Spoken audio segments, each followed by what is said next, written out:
Welcome everybody for the webinar of today. The speaker of today is Pedro Costa, and the topic is turbulence modulation by inertial particles in wall-bounded flows. So as usual, I introduce the speaker for very short at the beginning and then leave him the floor. So Pedro Costa got his PhD at the end of 2017 from the lab of aero and hydrodynamics at TU Delft, where he studied dense turbulent suspensions flows.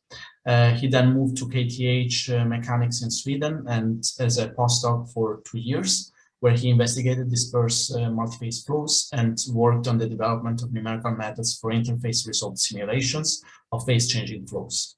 In late 2019, he moved further north to the University of Iceland, where he holds a competitive fellowship granted by the UOI Research Fund. His work focused on dispersed turbulent multiphase flows, mostly studied with the aid of high-fidelity simulations. Among his research interests are dispersed turbulent flows with turbulent flows, for example, heat transfer, phase change, or surfactants, fast numerical solvers, and high-performance computing. So it's a great pleasure to host you, Pedro, for this talk. So I stop sharing my screen and I let you share yours. Thank you very much for the introduction, Francesco. So I'm sharing. Do you see it?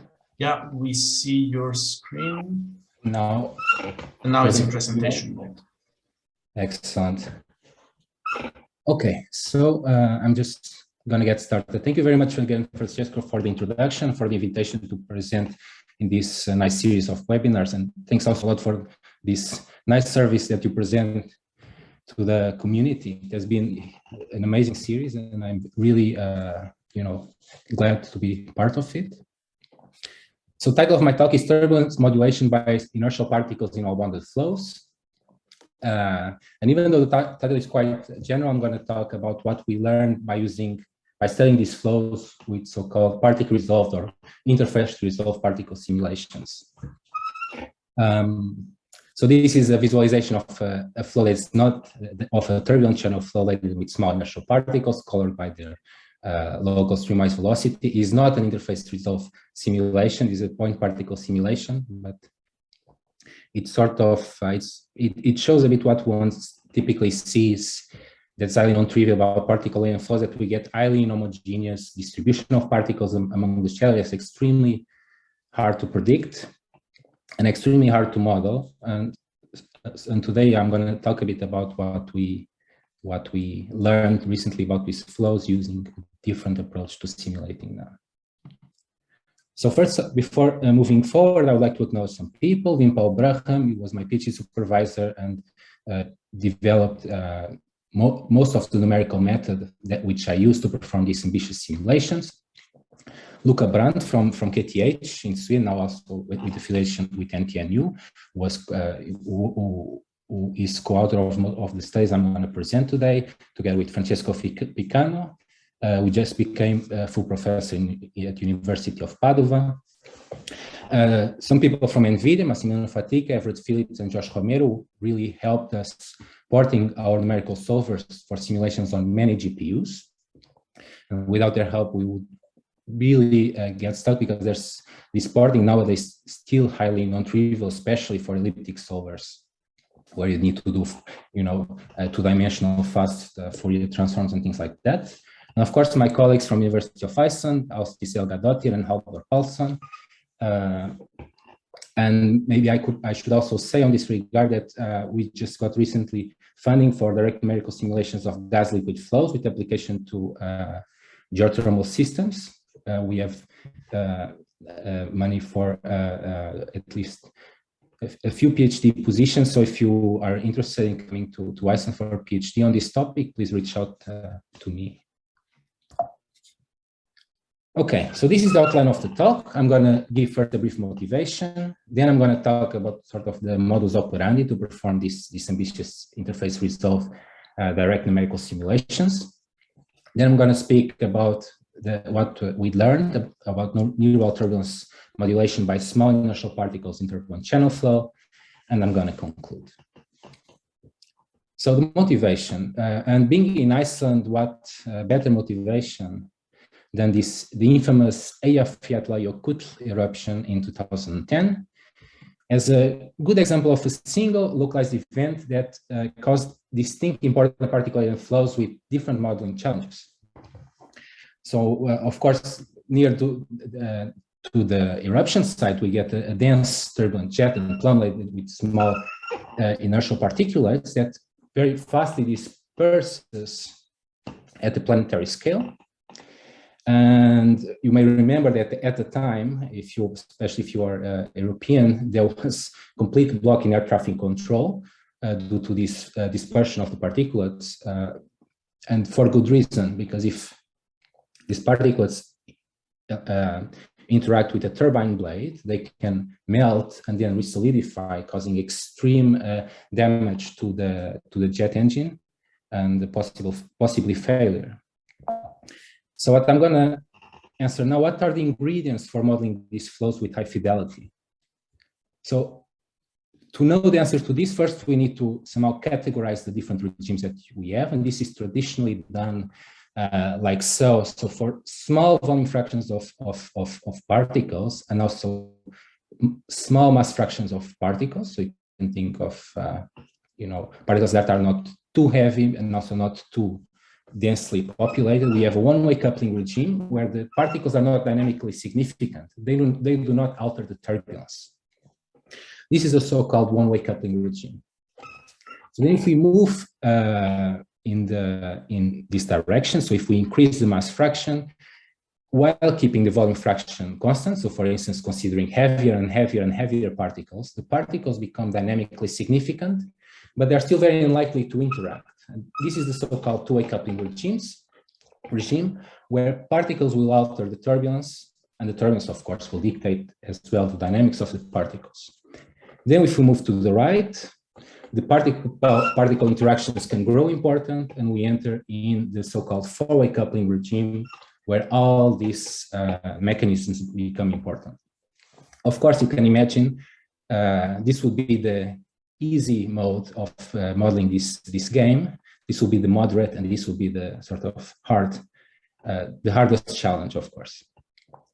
So this, as I said, have been traditionally studied with point particle simulations, where the particle dynamics are modeled by the local flow properties sampled at the particle scale without really resolving the flow around each of these small particles. This has been studied extensively since maybe the mid-1990s. And what we did recently, we revisit this problem, but not relying on the point particle approximation. We will simulate this flow directly, solving the flow around many particles, imposing no slip or no penetration boundary conditions on their surface. And we address a few questions. So in some previous studies, we addressed, okay, what is the boundary between this one two-way coupling regime, which is not really easy to predict, up to which point the particle mass fraction is high enough such that they start to modify the flow. How do point particle methods fare to model these flows? And the question that I'm going to address with more detail in this presentation is, how is turbulence modulated here in dilute and semi-dilute conditions? Okay, so these are examples of interface resolved simulations of multi-phase flows. It's always nice to have some colorful pictures in this type of numerical presentations.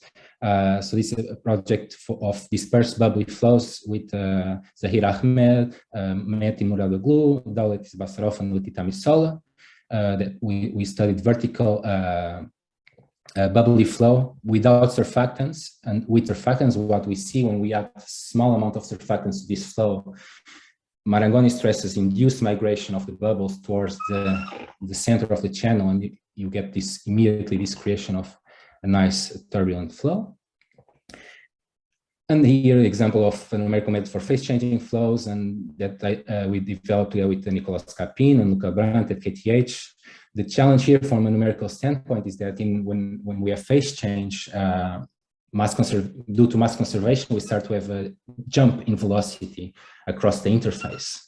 Now, of course, when we have a jump in velocity, this is not something that we really like for, from a numerical method standpoint. So it was quite a challenging project, and also a lot of fun to get this method working. Liquid breakup to a shear turbulent flow, and the type of interface results that simulations that I'm going to talk the most is regards, particle transport in turbulence. So yeah, the modus operandi to simulate these flows is very similar for all of them. We need to, in some way track the interface or capture the interface, and at interface between phases, we typically need to impose some interface complete condition. And I would say there's no really silver bullet of a numerical method that works for everything. And maybe the proof of that is that each of these, or most of these simulations have been performed with a different approach. This approach uses the so-called front tracking method. This nice colorful picture of film boiling used the level set method, volume of fluid, and this one's used an immersed boundary method, which is the one I'm gonna talk about today. So yeah, this is an example of a dense turbulent suspension flow. I'm gonna talk about a much more dilute case later. Okay, so indeed what we want to do, so the recipe, what we want to achieve is coupling the Navier-Stokes equations for the suspending fluid to the Newton and Euler equations that govern the dynamics of the solid particles directly now through the imposition of no slip and no penetration boundary conditions. Now, I'm not going to dwell into the details of the numerical methods, but you can always ask me afterwards during the discussion if you have any particular questions. Just that it's really important for this to do, if you want to do this efficiently and with many particles, to use an efficient Navier-Stokes solver and a fixed approach for interface coupling, fixed grid approach for interface coupling, where we have a grid that solves the Navier-Stokes equation that doesn't change, and an immersed boundary method, which essentially imposes forces in strategic locations of our fluid domain, such that the no slip and no penetration boundary conditions are mimicked with high fidelity. And of course, when particles get very close together, we need some model to handle collisions. So we use a soft sphere collision model. And even before they are in contact, because of course we use a fixed grid method, when particles get very close together, we cannot really solve for the thin intervening film between the surfaces of two particles or a particle on the wall. So we also have we also impose some lubrication corrections. So without dwelling, I'm not going to go into the numerics, but maybe I'm going to do some shameless advertisement of the FFT-based finite difference solver CANS, which was developed I would say, started in the summer of 2017. It's a plain vanilla, very simple second order finite difference Navier-Stokes solver with a direct simple pressure projection approach to impose incompressibility. And I would say that what distinguishes this finite difference solver from maybe other finite difference solvers is that it handles very naturally all the possible combinations of boundary conditions that one can use for the pressure Poisson equation, which is nice because we can still leverage very fast, fast Fourier transform based approach to solve this expensive equation for many different combinations of boundary conditions, like not necessarily just periodicity, but also slip or an open boundary condition. By just using itself Fourier transforms, cosine or sine transform, we just use the right transform. So this makes it ideal for a base solver on top of which more complex numerical methods can be built. And yeah, of course, this was developed early, and this is already an old plot, but we show that the code scales. This is a relatively small domain by today's standards. It's only 1 billion grid points. But yeah. And of course, very recently, or starting in late 2018, we started the porting effort to many GPUs. First with CUDA Fortran and managed memory, but now we are refactoring it using OpenACC and a feature called STD Power, but it's already very detailed on the computer science part of the problem. and also with a new versatile sort of the way of decomposing the domain, such that different communication backends between GPU can be chosen depending on the machine where the code is being run. So this is already, again, an old slide, but just maybe a fact that's still mind-blowing to me. The CPU code at the time on Marconi, on the KNL nodes, with 16,000 cores, was taking about 0.35 seconds per time step, compared to 0.25 seconds per time step on this NVIDIA DGX2 machine, which has 16 GPUs, of course, connected with very high speed. So this was really sort of mind-blowing at the time, and now the GPUs are getting better and better. So I really see really exciting times for the future of this type of numerical solvers. Okay, so now I'm going to move to the part, maybe the part most of you are interested in, regarding near-wall turbulence modulation by small inertial particles on this flow. And again, I used, we used interface resolve simulations. I should say actually that this work is with, it will show later in the papers, but was done together with Francesco Picano from Padova University and Luca Brand from KTH, and then TNU. And yeah, so I'm going to talk about the numerical setup that we devised to tackle this problem. We consider a channel flow laden with small particulates that are spherical with a size in viscous units of 3, so roughly also 3 Komorov scales in the bulk. Stokes number of 50, they are 100 times denser than the fluid, and the size of the particle over the height of the channel is about, so we have around 120 particles over the full height of the channel. Yeah, so we consider 3 cases. One that's the point particle reference, is just a point particle simulation that has been widely used for many years, as I said before. And then 3 cases, which we call the very dilute, dilute, and semi-dilute. And this color code is going to be, I'm going to use this color code later in, in the figures when I describe the different simulations. Semi-dilute, which is in a two-way coupling regime. The dilute, which we thought was in a one-way coupling regime, but because it's 3% mass fraction of particles, 0.03% volume fraction of particles. But then when we measure the friction Reynolds number of the simulation, because we keep the bulk velocity constant, so we see drag increase by a change in friction Reynolds number, it grew a lot, from 180 to 188. So we had to go to the very dilute case to get a really true to very good approximation one-way coupling flow with only 500 particles, which is the case that I'm depicting here. Also interesting to note here is that when you go from case D to case SD, we see, so from single phase to the dilute case, we see a quite significant increase in drag. But now we increase by, again, tenfold the mass fraction, and we don't see such a large increase anymore. So maybe something is, this is already a hint that something is happening here. Yeah, this is what I wanted to say. And of course, all of these particles, so you can get an idea of the magnitude of the simulation, are solved on a grid that looks like this. So it's really a truly challenging simulation. And this is just a colorful visualization, is the Q criterion showing the structures colored by the local wall normal velocity. And you can see here in orange are the particles, and you can really depict the high vorticity trail, footprint of the presence of the particles. Yeah, each of these particles solved on a grid that looks like this. So I'm going to talk mostly about turbulence modulation, but first I wanted to do a small detour to a previous study of ours in which we look at the role of lift forces.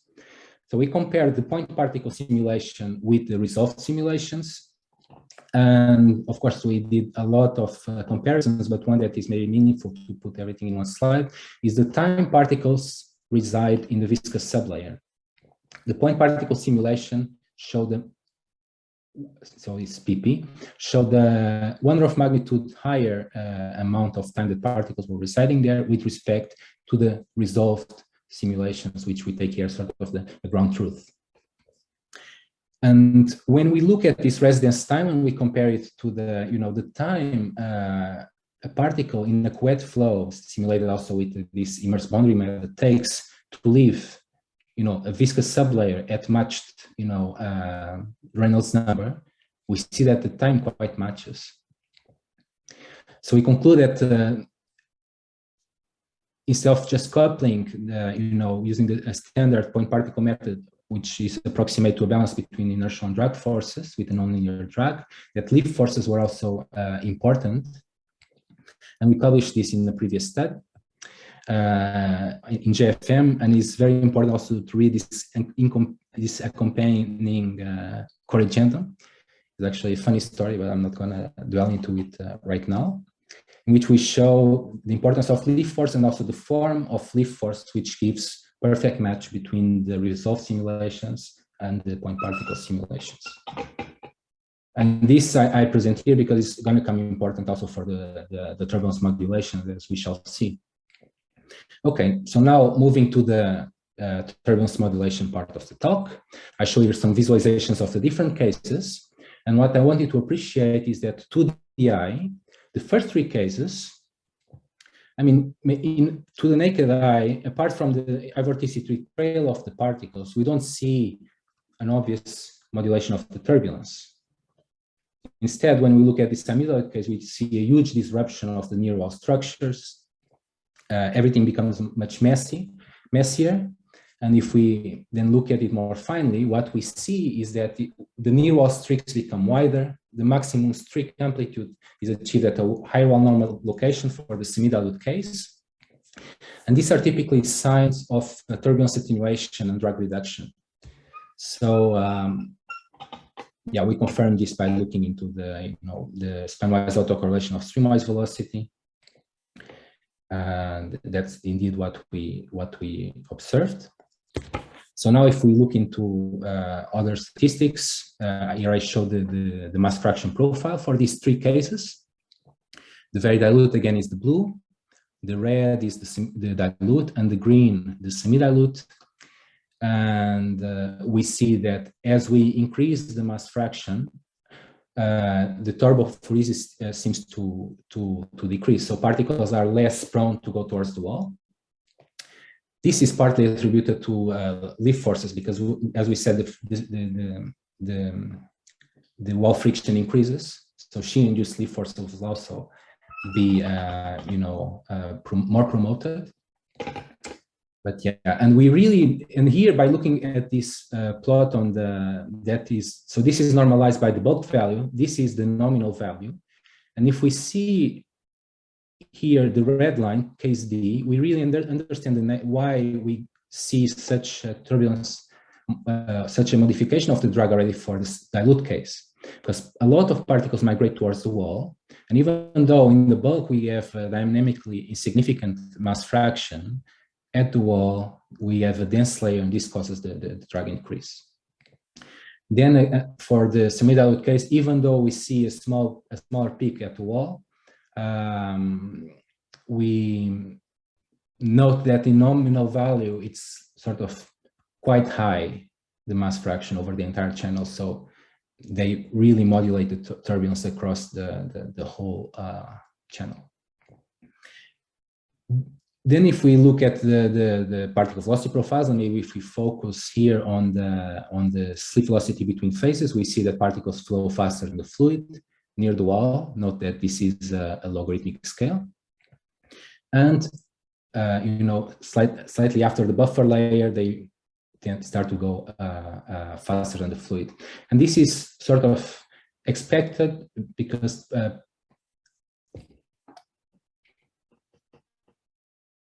exactly, because in this region, before the buffer layer, they flow faster than the fluid, and then, sorry for the confusion, then they start to flow slower than the fluid. And this is expected because normally particles tend to oversample in low speed regions. So it is indeed what happens. So yeah, again, we have a dense layer of particles flowing near the wall with very high slip velocity. So very close to the wall, flowing much faster than the local fluid. Then if you look at the second-order moments of velocity, we see, if we look at the fluid velocity fluctuations, we see that for the two dilute cases, we don't see major differences. And then as we increase mass fraction for case SD, we see the huge reduction in the magnitude of the wall normal and spanwise velocity fluctuations, which is again a side of intense turbulence modulation.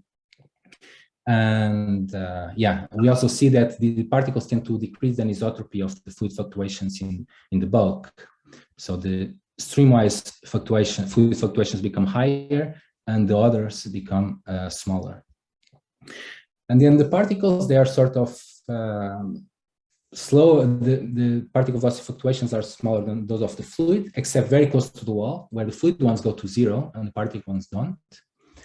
And this is partly attributed to lift forces, as we have shown in a previous study. So more interesting, actually, is looking at the Renal shear stresses of the fluid phase and also the particle Renal shear stress, so the correlated streamwise wall normal particle velocity fluctuations. They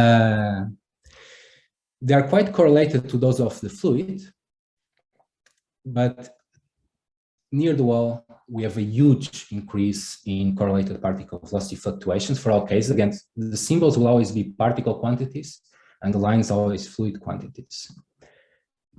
And the reason for this is that, lift forces, they increase a lot the correlated particle fluctuations, wall normal particle fluctuations near the wall. And then due to a mechanism similar to shear production of Renal shear stresses, the mean flow will take these wall normal velocity fluctuations and turn them into Renal stresses. So yeah. An interesting thing here is that when we go from very dilute to semi-dilute, we see an increase in Renal stresses. And when we go then to the semi-dilute case, we see a reduction, major reduction. So for the dilute case, we have an estimate of Renal shear stresses, and this explains the drag increasing. This is a drag increasing mechanism. While for the semi-dilute case, we see a strong decrease in Renal shear stresses, which is a drag reducing mechanism. But yeah, we still observe an overall drag increase. So to better understand this, we look at the streamwise momentum budget, which is here for the different cases. So again, we have a viscous term, Renal stresses, and now a term related to the particles that is weighted with the local volume fraction, and has a viscous term related to the stress slut, which is a particle resistance to the straining motion, and also to the particle interactions, and one that is analogous to the fluid Renal stresses that is weighted with the particle density. And again, when we look at the different contributions of these terms to the minimal shear on this bottom right plot, we see this is normalized with single phase flow. So we see that for dilute case, we are roughly in a one-way Clapeyron regime, nothing changes. For the dilute case, we see an increase in the contribution from the Renal stresses, and a further, still significant increase from the contribution of the particles. And for the semi-dilute case, we see indeed that there is a decrease in the contribution of Renal stress that sort of overcompensated by an increase, a larger increase in these particle-induced stresses. So this hints at a more intricate two-way coupling modulation where Renal stresses are reduced, but this particle contribution increases. So what is the origin then of this, particle stress mechanism? So to answer this question, we looked at what we call the two-way coupling stress budget. That's the budget in the two-way coupling limit of vanishing mass fraction. So we take the limit of this equation of vanishing volume fraction, sorry. So we take the limit of this equation with the volume fraction tending to zero, but sorry for jumping with the slides, but finite mass fraction. And when we do that, we get this approximated equation, which is nothing more than the typical single phase stress balance corrected by a term related to correlated particle fluctuations weighted with the mass fraction profile. And when we put to test this approximated stress against our data, we see a perfect match. So if we test this equation, then we compute the difference between the true budget and the approximated budget, we get this residual. And the residual is just zero across the whole channel. So this sort of validates the two-way coupling stress budget. And this budget really encapsulates the true nature of this modulation we see for the semi-dilute case. Because as we increase the mass fraction for similar amount of total stresses, this term sees as a larger share of the whole stresses, right? So this one will have to decrease. And of course, correlated particle fluctuations cannot sustain wall turbulence in the same way as fluid correlated fluctuation does, because there's no pressure field redistributing energy from streamwise to the other components.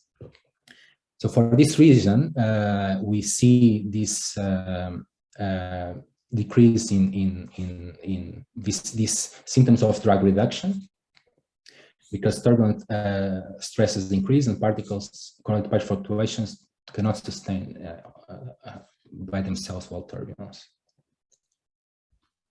So now, trying to explain the same thing in a maybe simpler way, we can compute a velocity scale from the slope of the Renal stresses profile, which we'll call U tau turbulent, which can, in single phase flow, this U tau turbulent is equal to the friction velocity with the correction that goes with 1 over the Reynolds number. So they're very similar. However, for particle and flow, this is not the case because we have the other stress mechanism. And when we plot we can express then this in terms of a friction Reynolds number, and we can relate the friction Reynolds number to a term that expresses how the drag changes. And if we look at this drag change term, if we consider the true friction velocity, we see that the drag increases with the mass fraction. But when we consider again the slope of the Renal stresses, so this is again nothing new, we are just quantifying things in a different way, we see a turbulence drag reduction. And what we speculate now is that if we increase further the mass fraction, it will be, we will reach a point in which we'll see massive turbulence attenuation and drag and actually laminarization, massive drag reduction, because the Renal stresses the fluid Renal stresses will simply vanish. And this is not new. This is something that has been observed, and there's this very nice paper which used particle modeled simulations observing this. But of course, this type of regime has not yet been observed in this type of first principles simulation. So, yeah. Yeah, so I'm just reading here. I think I touched all the points I wanted to talk about. And so then I come to the conclusions and outlook. I think I'm okay with time. So we perform interface resolved simulations and point particle simulation of turbulent channel flow near the 1 and 2-way coupling limits. We see that significant two-way coupling effects appear at mass fraction of roughly 3% and higher, and at this 3% point, which was kind of surprising to us at the time, it happens because we have strong wall accumulation due to turbophoresis. Even though it is sort of mitigated by lift forces, it still is quite significant and promotes turbulence drag increase. So we see also that shear-induced lift force play a crucial role in increasing the Renal shear stresses near the wall. And this increase in Renal shear stress, as we said, has a really important dynamic effect in the stress budget and really modifies the turbulence. And yeah, we see that the overall drag increases with increasing mass fraction for all cases considered. However, the nature of this drag increase is quite different. In the dilute case, we see a flow that sort of almost resembles a single phase flow with slightly higher wall friction. Whereas in the semi-dilute case, about 30% mass fraction, we see a more intricate two-way coupling effects where turbulence is attenuated, turbulent drag is ampered, but still the overall drag increases due to a disproportionately stronger increase in the particle dynamics. And we speculate that at higher mass fractions, we will see laminarization and drag reduction. So yeah, and the next steps, we want to try to see what are the ingredients for a two-way coupling point-particle method that can reproduce our first principles DNS data. So yeah, so I'm done. Thank you for your attention, and I'm happy to take any questions now. So thank you, Pedro, for the presentation. I think we can open the floor for questions, as you said.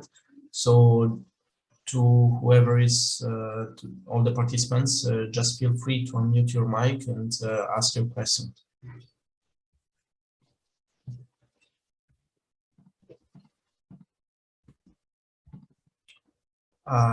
You can either ask it in the chat or just unmuting your mic. In the meantime, I see that there is a question in the chat. If you want, I can report it. It's like, is there a change in turbulence structure when I suppose when you include the resolved particles, like quantification through Lumley way? I'm not sure what is actually. There's definitely a change in turbulence structure, especially in the semi-dilute case. If we look, if we look at the autocorrelations, so these lines are taken. So this is the autocorrelation of spanwise of streamwise velocity for spanwise separation distances. And what we typically see is that at a separation of about 100, this is half of the separation. So at 100 viscous wall units, we see a minimum in this correlation, which is a footprint of the low and high speed streaks. This is what typically happens in single phase turbulence. Now, if we look when we have particles, we see that this peak occurs at like twice the distance. And actually, we also see that this peak, which I think is somewhere in the buffer layer, it pops up much, at a much larger wall normal location. And this is also observed in polymer drag reduction, and it's just a symptom of the disturbance attenuation mechanisms that I talked about. So yeah, it's definitely there's definitely a strong change in the semi-dilute case. In the dilute case, I would say there's no significant changes at the mesoscopic level, so beyond the particle scale. And this increase in drag is mostly due to an increase in the wall friction, because we have this dense layer of particles traveling much faster than the fluid near the wall. Okay. So. Oh yeah. So I'm reading the chat. Mm-hmm. Very good. So let me report it just for the recording. It's a follow-up of the question of before. It was meant like if the particles change the velocity gradient tensor, or if they affect the velocity gradient tensor invariance, and yeah. So I didn't look into. Mm-hmm. No, go ahead. Yeah, I didn't look into the. I see the question. I didn't look into what happens to the invariance and the local flow topology in this case. So I didn't do this very refined analysis, or looking at the second invariant and the Q and the R and the type of shape in the joint PDF of the two that one gets, which if I remember correctly, is like typically a teardrop shape.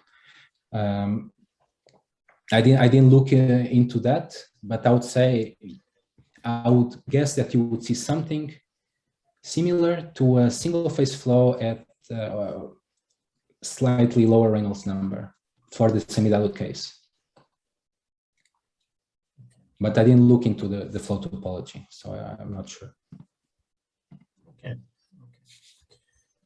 So maybe we can see if there is someone else who would like to ask a question. Just once again, just feel free to unmute your mic, and or you can write in the chat and I will report the question. I have a question. This is Jim Brasseur. Pedro. So one of the nice things about your analysis is the comparison between the traditional point particle one-way coupled approach and the more complex approach where you're trying to take the finite size of the particle into account and so on. So did you do any studies where you really try to distinguish between the accuracy, what the boundaries of accuracy are between the point particle approach and these much more expensive, much more complicated approaches? We would like to use the point particle as much as possible because of its much lower cost. So we'd like to understand, when is it okay? Now I realize that's not a very refined question, but can you comment on it? I was hoping you would say something about that in your talk. Yeah, absolutely. Thanks for the question, Jim. And so indeed, first of all, it's indeed quite tempting to use point particle simulations, and you can see here the difference in resolution requirements for point particle and an interface resolved one. So yeah, definitely this is not a simulation. It's tempting, at least by today's standard, for more sort of applied engineering predictions. But I have some extra slides in which I talk about our previous study. I'll try to find them, where we did this detailed comparison between point particle methods and the interface resolved data. And so here I'm looking at the moments of the second order moments of fluid and particle velocity. And this VD case, the very dilute case in blue, is with good approximation in a one-way coupling regime. The black symbols are the one-way coupling simulation, and the others are resolved, and the lines are just the fluid quantities. And what we see is that the point particle simulation, this is I take the simplest approach of a balance between inertia and nonlinear drag in the closure for the point particle model. And we see that away from the wall, we get very good match for all sort of, for all these moments. However, close to the wall, we start to see that the point particle quantities, those from point particle simulations go to 0, while those from the resolved ones do not go immediately to 0. So for this particular case, I was going to ask, I mean, it's okay, you expect there are going to be deviations between the two. The question is, for certain predictions that we're particularly interested in, that would include drag, but it would also include things like the variances and second order quantities and so on within the flow. Sort of what are the boundaries? When do you have to stop? You know, if you're using point particle approach, which is the approach most of us use, at what point do you have to say, okay, we really shouldn't be using this, or we should be really worried about using it? We're probably really not doing so well in predicting some of the key quantities we want to predict. Can you put any boundaries? When can we use it? When is it not a good idea to use it? Yeah, okay. I get your question now, and I was also a bit slow with my explanation. So I just wanted to say, if we include a lift force in the particle dynamics, we can actually predict with point particle method exactly what we get in the interface resolved one. And this is a simulation where the particles have about 3 viscous units. So you could think about particles, if you consider the bulk of a channel, which have a size of 3 Kolmogorov scales. I would say that when the particles are beyond Kolmogorov, we really need to resort to a method where we impose no steep and no penetration boundary conditions around spheres, because there's a direct interaction between the particle and scales well beyond Kolmogorov. So I would say when particles are close to Kolmogorov and smaller, point particle methods are good. Even though maybe we need to be a bit careful, because here, if we don't predict the lift forces right, this effect of the large magnitude of particle correlated fluctuations near the wall could be important in a two-way coupling regime. Mm-hmm. But yeah, I would say it's probably related to the, the ratio between the particle size and the Kolmogorov. How about density ratio, though? Doesn't that come into it as well? Density ratio, what happens as you increase the density ratio, the interface coupling becomes more complicated, because at high density ratios, you can nicely simplify the particle dynamics equations. But as you get closer to a density ratio of 1, you start to get that added mass effects, for instance, are important, but those are easy to model.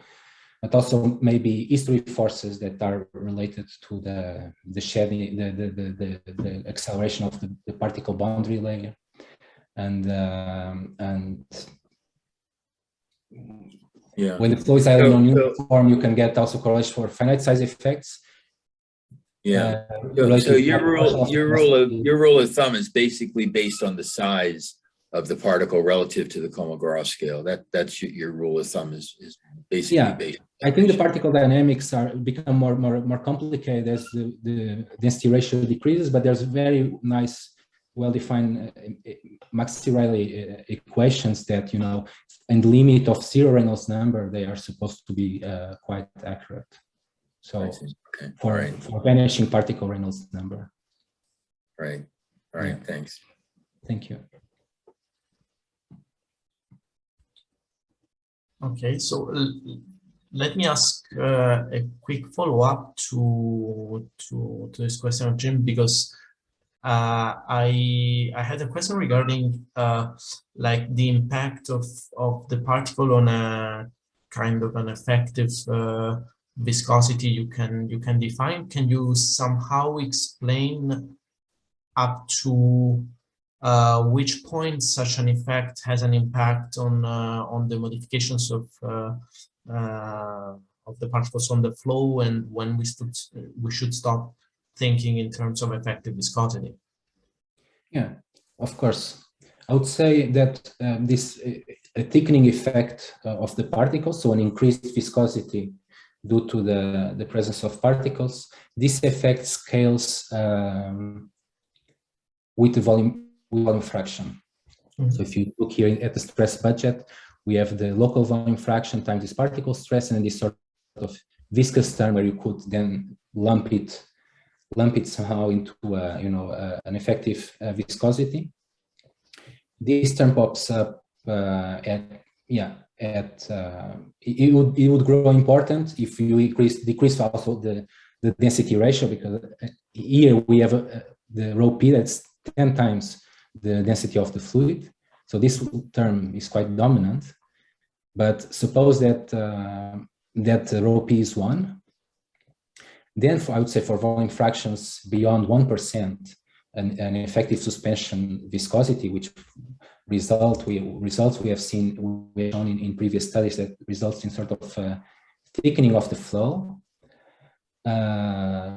Also for well-bounded particle suspensions, I would say it will start to pop up beyond 1% volume fraction of particles. Okay. And it turns out to be quite good to reproduce the mesoscopic flow dynamics if you do some special treatment of the flow near the wall, and if the particles are not too large, an effective suspension viscosity surprisingly allows us to predict like the mean flow and by using Prandtl von Karman theory, the mean flow and the overall drag. That was quite it was quite nice to find that. That was in an earlier study when we looked at particle suspension. Okay. So when you talk about 1%, you talk about like 1% of like volume fraction, but like it's a global volume fraction, not a local volume fraction. So yeah, that's so locally I expect it's much higher than that, I think. That's a good point. So the thing is that as you decrease the density ratio so that this term becomes less important, you also decrease turbophoresis. Yeah. So particles will not migrate so much, but the Stokes number would also change. Also, the interface coupling is also coming back to the question of chink, becomes very different. So you will still have migration at some point, but migration in our experiments and simulations, it started to appear due to shear-induced interactions. So particles come together due to the gradient in velocity, they interact and then they move away from each other. So they migrate from regions of low shear at the wall, from regions to high shear at the core. But this mechanism only pops up at very high volume fractions. If we consider reasonably low volume fractions, let's say for a channel 5, even 10%, we don't see significant inhomogeneity in the profile of volume fraction. They are sort of more or less homogeneously distributed around the channel, except near the wall, where you get a slightly denser concentration, but just one layer, and this has to do with wall peaking because of the type of boundary condition, that symmetry boundary condition that the wall imposes on the particle kinematics. Okay, thanks. Okay, let's see if there is someone else who would like to ask a question, or either by unmuting your mic or writing in the chat, so just feel free.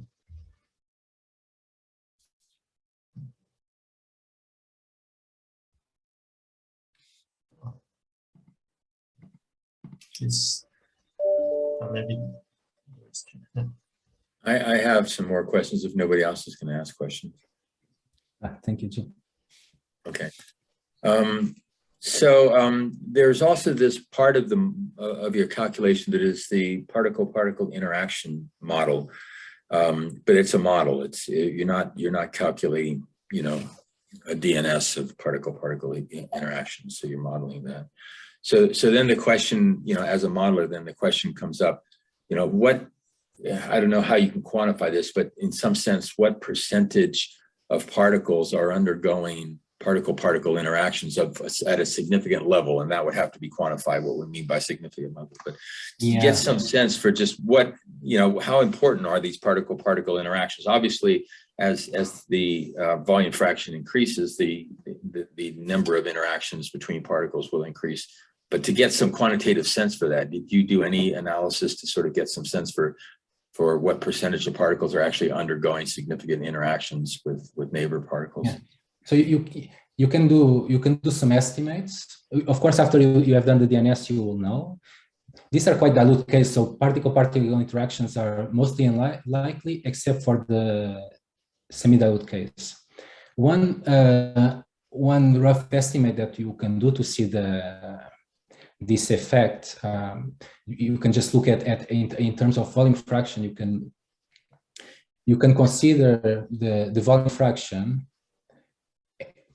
as so the volume fraction to the power 1/3 is the length of a cube that on average encapsulates only one particle. So it can be a measure if the particles are homogeneously distributed and there's no preferential concentration. It's not really true. The volume fraction to the power 1/3 is not a very crude estimate of mean particle separation, at least for particles density ratio that is not very high. As you increase the particle density ratio, of course, there's going to be clustering effects. So the particle interactions can be important. But for all these cases, the volume fractions were so dilute that even due to this small scale clustering that is typically present in this flow, they were very unlikely. Except so you're seen to be saying that if you had left that modeling contribution out of your simulations, it wouldn't have made much difference. That seems to be what you're saying. Yeah, absolutely. So what matters for the collision model here, and also for the dense particle suspensions too that are not very dense, is to ensure that for dense particle suspensions is to ensure that particles just don't overlap, that they'll occupy their own volume. For this case, I would say the most important part here is making sure the particles don't leave the domain and I start losing particles. So it's not really, I would say that this lubrication model and collision model are not really important. So if I use a slightly different closure for the collision force that is non-linear, maybe more consistent with Hertz contract theory that some people use, it wouldn't be important in this type of flow, only at very high volume fractions when one is already looking into the rheology of dense suspension. Okay. All right. That can be, that we quantified and we confirmed that it was indeed the case. Okay. Thanks. I just have one more follow-up. Sorry, Jim, for just getting chained to your questions. When you do like if you do not just an estimate, but if you really actually evaluate the particle-particle interactions, like you count how many interactions you have, and you do it with the like interface resolved method, do you get a significant difference when comparing such a measure to the number of interactions you could estimate with a point particle? Because, you know, sometimes there are people who do like, okay, I'm doing point particle, then I check how many interactions there are supposed to be there. And then if there are little, then I say, okay, my point particle is good, but is it really good? Yeah, so that is a very good point. A direct measurement of particle-particle collisions in a turbulent flow can be quite tricky. Because if you're not careful and you are doing, for example, there's some study by Bert Freeman and Hans Curtin on this, maybe in International Journal of Multiphase Flow, and they show that if you're not careful and particles are I don't remember now, but if they're trapped in some small-scale turbulent structure that's continuously promotes particle-particle interactions, you can have a lot of continuous collisions that may be that are so you can capture a lot of events that dynamically would count maybe as only you know, one interaction. Mm-hmm. One has to be very careful with direct measurements. So indirect measurements where you look into the probability of two particles being at close distance, so it's so-called a radial distribution function, and then the distribution of particle velocity difference along the line of centers. So if you look at these two quantities, the radial distribution function and the interparticle velocity but conditioned, of course, to be towards contact, and you multiply the two, you can show that this is proportional to what's called the collision kernel, and even though it's an indirect measurement, they have shown in that paper that's a better metric for describing collisions. So my short answer to this is my long answer to your short question, but yeah, one has to be careful with direct measurements of the collisions. Yeah, because I was thinking that I mean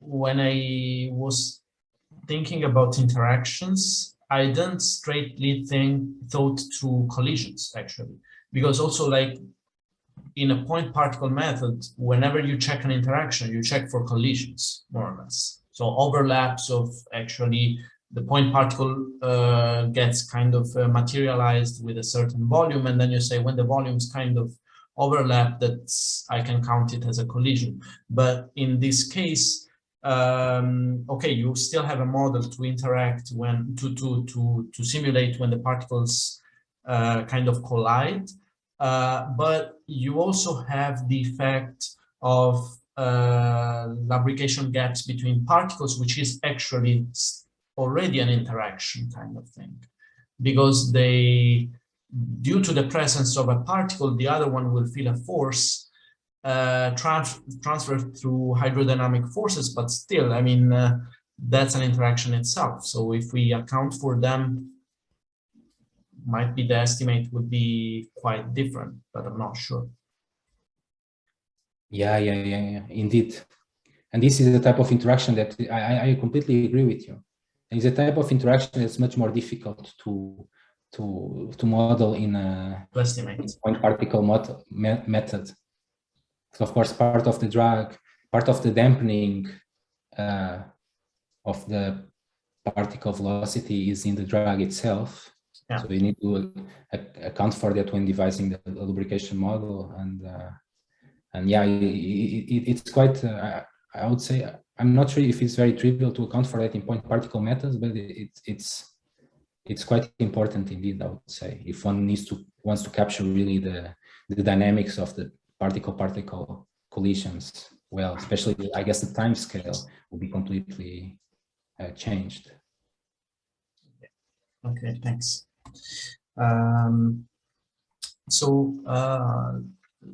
Let's see if there is someone else who would like to ask a question. So once again, just feel free to unmute your mic, or you can write in the chat and we'll report the question. I conclude that either my talk was very unclear or very clear. Let's hope. I'll watch the video on YouTube and then see. It was good. It was very good. Okay. So it seems this doesn't seem to be the case. So then thank you once again, Pedro, for the talk. Maybe Jean-Philippe, did you have a question? Yeah, I had a problem to unmute my microphone. Sorry. Maybe a last question, go ahead. Pedro. You said that the mechanism of drag regulation is linked to the fact that you have many particles in a buffer region or a very neural region.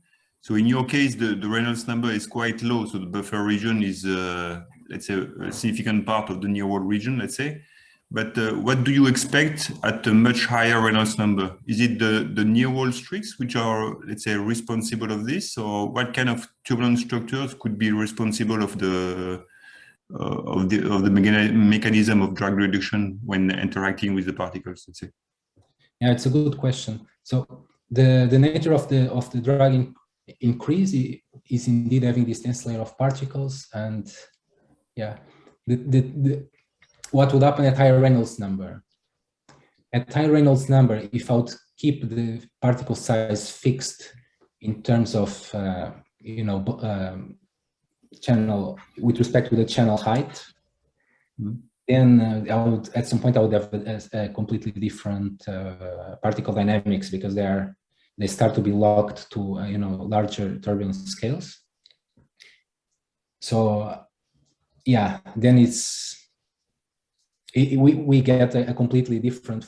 I would say we get a completely different flow for the drag for a different situation for the drag increasing case. For the drag reducing case, however,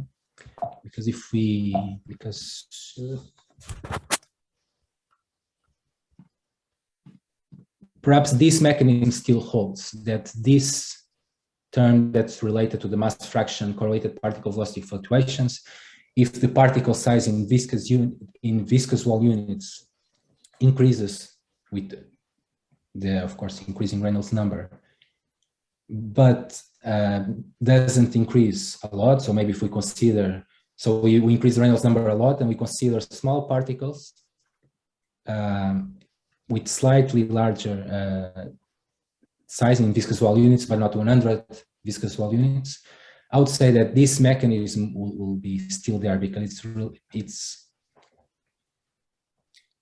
we'll surely have correlated streamwise wall normal particle fluctuations, and this heightened by a high mass fraction will cause this increase in the particle correlated fluctuations term that would reduce the Reynolds stresses. So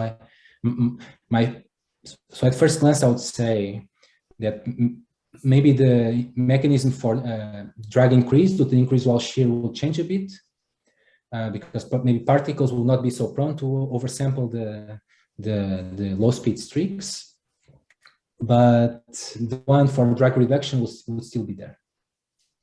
Okay, so it's not a straightforward extrapolation, let's say.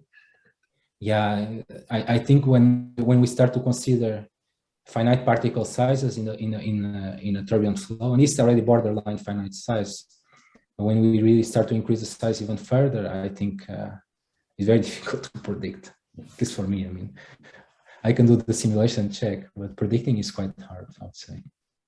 Okay, thank you very much. Thank you. So thank you. And just let's check final call if there are other questions.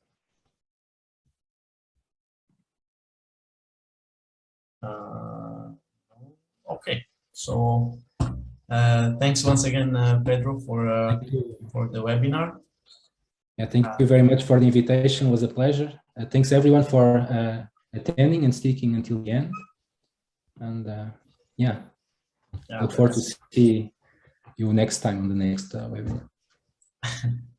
So I want to recall to all of you that the webinar of Pedro will be is recorded and will be posted on YouTube on the YouTube channel within a week, and I hope to see you all once again next week. So have a good evening. Thank you, Francesco. Thanks. Take care.